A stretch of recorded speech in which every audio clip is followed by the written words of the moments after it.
एक गुफा में एक शेर को आराम करते देखा। शेर को मजे में सोते हुए देख चूहे के मन में शरारत सूझी। चूहा शेर की गुफा में जा घुसा और शेर के ऊपर चढ़ गया। वह शेर के ऊपर खूब उछलकूद करने लगा और उसके बाल खींचने लगा। चूहे की शरारतों से शेर की नींद खुल गई और उसने चूहे को अपने नुकीले पंजों में दबोच लिया।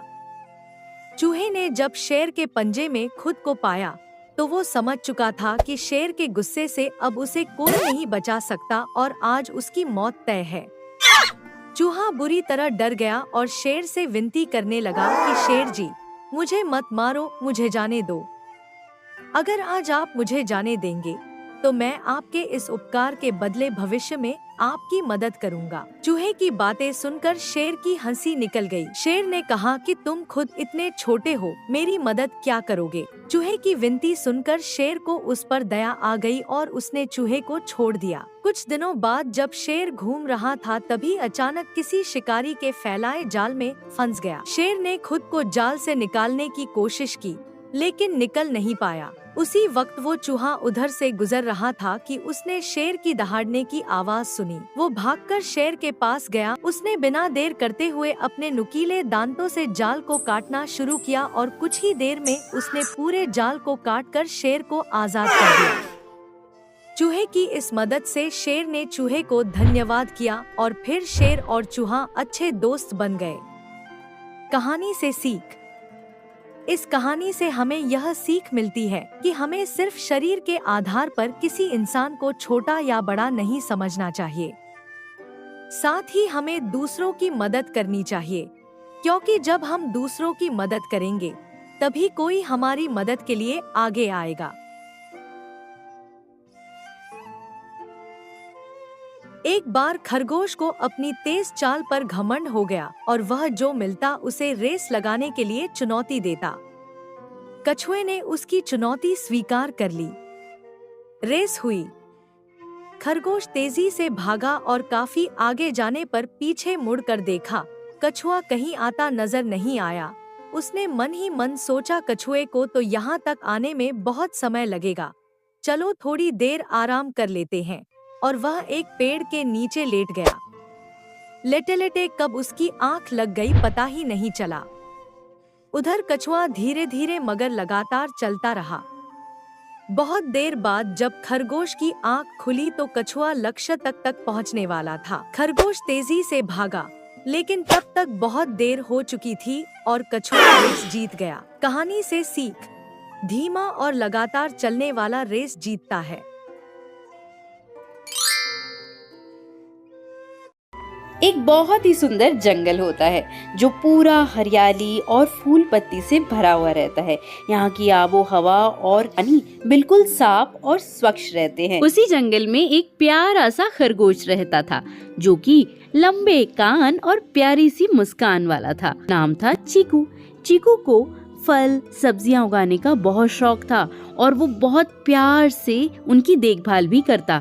वो बहुत मीठी और टेस्टी सब्जियां उगाता था और अपने लंच के समय में उन्हें ही खाता था। वो बहुत नेक दिल और समझदार था और अपने बगीचे का खासकर साफ सफाई का ध्यान भी रखता। लेकिन एक रात में ही अचानक उसकी ये प्यारी सी बगिया उजड़ गई।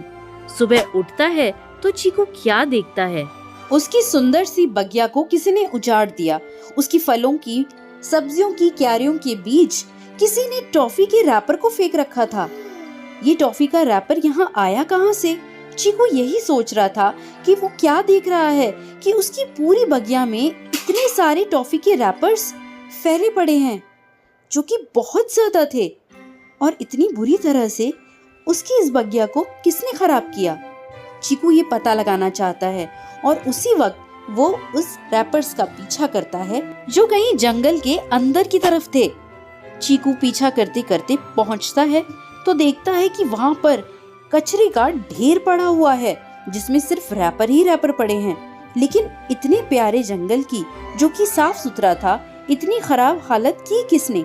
चीकू यही सोच रहा होता है तभी अचानक से एक रैपर ऊपर से गिरता है बिल्कुल उसके सर पर।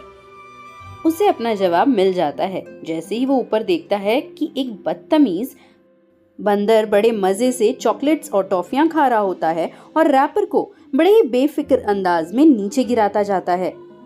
वो मंकी धड़ाधड़ कैंडियां खाते रहता है और रैपर्स को नीचे गिराता जाता है, जैसे उसे इसकी कोई परवाह नहीं है। चीकू को ये सब देखकर बहुत गुस्सा आता है और वो चिल्ला के कहता है, ए, कौन हो तुम और क्यों मेरे जंगल को इतना गंदा कर रहे हो? अभी के अभी इसे बंद करो। ये सुनकर वो बंदर पूरी तरह से घबरा जाता है और उसे पता चल जाता है कि किसी ने उसे ये हरकत करते हुए देख लिया। वो तुरंत पेड़ की एक छाल पकड़कर भागने की कोशिश करता है, इतनी तेज भागने की कि वो बहुत बुरी तरह से गिर जाता है। हालांकि चीकू उसे पकड़ नहीं पाता। वो भागने के चक्कर में खुद ही पेड़ों की छालों के बीच, पत्तियों के बीच बुरी तरह से फंस जाता है। खुद को छुड़ाने की कोशिश करता है लेकिन नहीं छुड़ा पाता। जब वो थककर हार जाता है तो चीकू पीछे से आता है और देखता है कि बंदर बहुत बुरी हालत में है। वो आगे बढ़ता है और पूछता है, ए बंदर, तुम इतनी बुरी आदतें कैसे सीख रहे हो? कैसे तुमने पूरे जंगल को गंदा कर दिया? कैसे पूरी तरह से कचरा फेंक दिया? बताओ, क्या ये सही है? बंदर को अपनी हरकतों पर शर्मिंदगी का एहसास होता है और वो जान जाता है कि उसने एक बहुत बड़ी गलती की है इस तरह से कचरा फैलाकर। चीकू कहता है, ठीक है, कोई बात नहीं, मैं तुम्हारी मदद करता हूँ इससे निकलने में, लेकिन तुम्हें भी जंगल को साफ करना होगा। बंदर उसकी ये बात मान जाता और कहता है, बिल्कुल। चीकू उसकी मदद करता है और उसे पत्तियों और झाड़ियों की जाल में से छुड़ा लेता है। इसके बाद चीकू कहता है, चलो अब हम जंगल को साफ करते हैं। बंदर को शर्मिंदगी तो थी ही, वो पूरा जंगल साफ कर देता है। बंदर को एक सबक मिल चुका होता है। अब वो जान चुका होता है कि अपने घर को बिल्कुल नीट एंड क्लीन रखना चाहिए, एकदम साफ सुथरा। जंगल पहले की तरह बहुत सुंदर लगने लगता है और अब दोनों मिलके चीकू की उगाई हुई फ्रेश सब्जियों का मजा लेते हैं।